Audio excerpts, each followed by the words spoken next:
169వ శ్లోకము. సవ్యాపసవ్య మార్గస్థ సర్వాపద్వినివారిణి స్వస్థ స్వభావమధుర ధీర ధీర సమర్చిత. ఈ శ్లోకంలోని మొదటి నామము సవ్యాపసవ్య మార్గస్థ. ఇది 912వ నామము. ఇది 8 అక్షరాల నామము. ఈ నామంతో అమ్మవారికి నమస్కరించేటప్పుడు సవ్యాపసవ్య మార్గస్థాయై నమః అని చెప్పాలి. సవ్య అంటే దక్షిణాచార, అపసవ్య అంటే వామాచార, మార్గస్థ అంటే పద్ధతులలో సేవింపబడుతూ ఉండునది. అమ్మవారి ఆరాధనా పద్ధతులు ముఖ్యంగా 2 రకాలుగా ఉంటాయి. ఒకటి సవ్య మార్గము, సమయాచార దక్షిణాచారాలు దీని క్రిందికే వస్తాయి. అపసవ్య మార్గము కౌలాచార వామాచారాలు దీని క్రిందికే వస్తాయి. సవ్య మార్గము వేద సమ్మతమైంది, సత్వగుణ ప్రధానమైనది. అపసవ్య మార్గము వేద సమ్మతము కానిది, రజోగుణ తమోగుణ ప్రధానమైనది. అయినప్పటికీ అమ్మవారి ఆరాధన ఈ 2 మార్గాలలోనూ జరుగుతూనే ఉంది. వారి వారి యోగ్యతలను బట్టి, సంస్కారాలను బట్టి, శ్రద్ధాభక్తులను బట్టి అమ్మవారు ఇలా 2 రకాలుగా ఆరాధించే వారికి కూడా అనుగ్రహాన్ని వర్షిస్తుంది. ఈ 2 రకాల ఆరాధనలో కూడా ప్రధాన దేవతగా ఉండేది కాబట్టి అమ్మవారు సవ్యాపసవ్య మార్గస్థ, దక్షిణాచార వామాచార పద్ధతుల ఆరాధనలో ఉండునది అని ఈ నామానికి అర్థము. ఈ శ్లోకంలోని తర్వాతి నామము సర్వాపద్వినివారిణి. ఇది 913వ నామము. ఇది 8 అక్షరాల నామము. ఈ నామంతో అమ్మవారికి నమస్కరించేటప్పుడు సర్వాపద్వినివారిణ్యై నమః అని చెప్పాలి. సర్వ అంటే అన్ని విధములైన ఆపత్ విపత్తులను, కష్ట నష్టాలను, వినివారిని పూర్తిగా నివారించినది. ఆపదలు కష్ట నష్టాలు విశ్వ ప్రణాళికలో భాగాలే. మనం ఎలా బొందలో పడతామో తెలియజెప్పడానికి ఈ కష్టాలు నష్టాలు వస్తాయి కానీ మన మీద అమ్మవారికి కోపము శత్రుభావం ఉండి కాదు. మితిమీరి తింటే ఏమవుతుందో తెలియజెప్పడానికి కడుపు నొప్పి, అజీర్ణ వ్యాధులు మొదలైనవి వస్తాయి. ఉన్న ఆదాయాన్ని మించి అప్పులు చేసి ఖర్చులు చేస్తే ఏం జరుగుతుందో తెలియపరచడానికి అవమానాలు, జైలు శిక్షలు మొదలైనవి వస్తాయి. మనస్సు ఇంద్రియాలు కోరినవన్నీ కోరినట్లుగా వివేకరహితంగా తీర్చుకుంటే ఏమవుతుందో తెలియచెప్పడానికి ఆది వ్యాధులు వస్తాయి. తగిన జాగ్రత్తలు తీసుకోకుండా ప్రయాణాదులు చేస్తే ఏమవుతుందో తెలియచెప్పడం కోసం ఇబ్బందులు వస్తాయి. అంతే. అయితే అనుభవపూర్వకంగా ఈ సంగతి మనం గ్రహించుకునేట్లుగా చేసి అమ్మవారు మనలను వాటి బారి నుండి మనంతకు మనమే రక్షింపబడేట్టుగా చేస్తుంది. అన్ని రకాల కష్ట నష్టాలను, తాపత్రయాదులను విశిష్ట రీతిలో మిక్కుటముగా నివారించినది అని ఈ నామానికి అర్థం. ఈ శ్లోకంలోని తర్వాతి నామము స్వస్థ. ఇది 914వ నామము.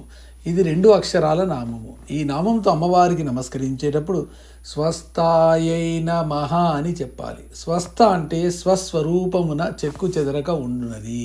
త్రిగుణాలకు పూర్తిగా ముడిపడి ఉండే సాధారణ జీవులందరికీ మార్పులు, చేర్పులు, కూర్పులు ఆరోగ్యపరంగా వస్తూ ఉంటాయి. తత్ఫలితంగా ఒడిదుడుకులతో జీవితాన్ని గడపవలసి వస్తూ ఉంటుంది. ధైర్యస్థైర్యాలు కోల్పోవలసి వస్తూ ఉంటుంది. త్రిగుణాలకు అతీతంగా ఉండే అమ్మవారికి అటువంటి ఇబ్బందులు ఉండవు. స్వస్థితి చెడదు, తన్ను తాను తెలిసినది, తనపై తనకు ఆధిపత్యం కలిగినది అవడం వలన ఈ స్వస్థితి చెక్కు చెదరదు. మనం కూడా గొప్పగా కనబడే విషయాల మీద కన్నా ఉపయోగకరమైన విషయాల మీదనే ఆసక్తి పెంచుకోవాలి. చెడు నుండి మంచికి, అపరిపూర్ణత్వం నుండి పరిపూర్ణత్వానికి, అజ్ఞాన స్థితి నుండి వివేక స్థితికి మారితేనే ఈ స్వస్థితి మనకు కూడా దక్కుతుంది. అమ్మవారికి ఈ స్వస్థత సహజ సిద్ధమైంది. మనస్తు స్వస్థితి యందు ఉండాలంటే సత్సంగత్యము, సద్గోష్ఠి, సద్గ్రంథ పఠనము బాగా దోహదపడతాయి. అయితే అవకాశాల కోసం చూసే దురాశాపరులకు ఈ స్వస్థితి రావడం కష్టం. స్వస్థితి, స్వరాజ్యము, స్వర్గము ఇవన్నీ ఒకే స్థితిని గూర్చి చెప్పే మాటలే. సువర్గము అంటే మంచి వర్గము, అంటే బంధుమిత్ర పుత్ర కలత్రాదుల వర్గము చక్కనిదిగా కలవాడు స్వర్గంలో ఉన్నట్లే. స్వస్థుడు కూడా అయినట్లే. రకరకాల మనస్తత్వాల గల ఎంతో మంది మధ్య ఉన్నా తాను ఏమాత్రం వారి ప్రభావానికి లోను కాకుండా తన యందు తానే ఉండేవాడు స్వస్తిలో ఉంటాడు. బాహ్యమైనవేవి ఆ స్వస్తి స్థితిని మార్చలే. బావి నీళ్లు, కాలవ నీళ్లు, సముద్ర జలాలు ఇలా ఎన్ని రకాలుగా ఉన్నా వాటన్నిటిలోనూ ఉండే H2O తన తత్వాన్ని కోల్పోదు. తాను గానీ వాటిల్లో వీటిని అంటకుండానే ఉంటుంది. అలాగే స్వస్థుడు కూడా. ఈ స్వస్థ వృత్తాన్ని గురించి చెప్పేవి నిజమైన శాస్త్రాలు, మిగతావి ఒక విధంగా నిరర్థకమే. స్వస్వరూపము వలె చెక్కు చెదరగా ఉండునది అని ఈ నామానికి అర్థము. ఈ శ్లోకంలోని తర్వాత నామం స్వభావమధుర. ఇది 915వ నామము. ఇది 6 అక్షరాల నామము. ఈ నామంతో అమ్మవారికి నమస్కరించేటప్పుడు స్వభావమధురాయై నమః అని చెప్పాలి. స్వభావ అంటే స్వభావము, మధుర అంటే తీయనైనది లేదా ఆహ్లాదము గొలుపునది. స్వభావము ఎవరిది వారికి మధురంగానే ఉండవచ్చు లేదా ఉందని అనిపించవచ్చు, కానీ ఇతరులకు అలా అలపించినప్పుడే ఆ స్వభావము మధురమైంది అవుతుంది. అన్ని రకాలుగాను అందరినీ ఆహ్లాదపరిచేట్టుగా ఉన్నప్పుడే ఈ స్వభావం మధురంగా ఉన్నట్లు లెక్క, గాని ఏదో ఒక్క విషయంలో కాదు. అమ్మవారి మాటలు, మార్గాలు, నడతడలు, చేతలు, చూపులు, రూపురేఖలు అన్నీ మధురంగానే ఉంటాయి. వేటిల్లోనూ చిరాకును కలిగించే అంశం ఇది ఉండదు. బొమ్మగా ఉన్నప్పుడు ఉంటే ఉండవచ్చు గాని బంగారానికి ఏడుపు, దిగులు లాంటివి ఉండవు. అమ్మవారు స్వచ్ఛమైన బంగారం లాగా మధురమైన స్వభావం కలది. ఈ మాధురత్వము పొందడానికి దేన్ని స్పృశించాలో దాన్ని కాక డబ్బును, పదవిను, అధికారాన్ని స్పృశిస్తారు.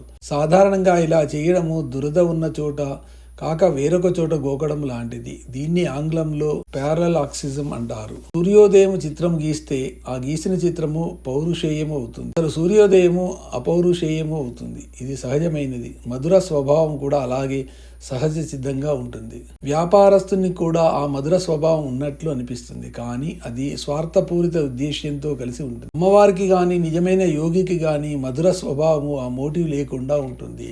స్వభావ మధురాయై నమః అని ఈ నామాన్ని సంపుటి చేసి జపిస్తే మన స్వభావం కూడా ఎప్పటికైనా అలా మధురంగా మారవచ్చు. మధురమైన లేదా ఆహ్లాదకరమైన స్వభావం కలది అని ఈ నామానికి అర్థం. ఈ శ్లోకంలోని తర్వాతి నామము ధీరా.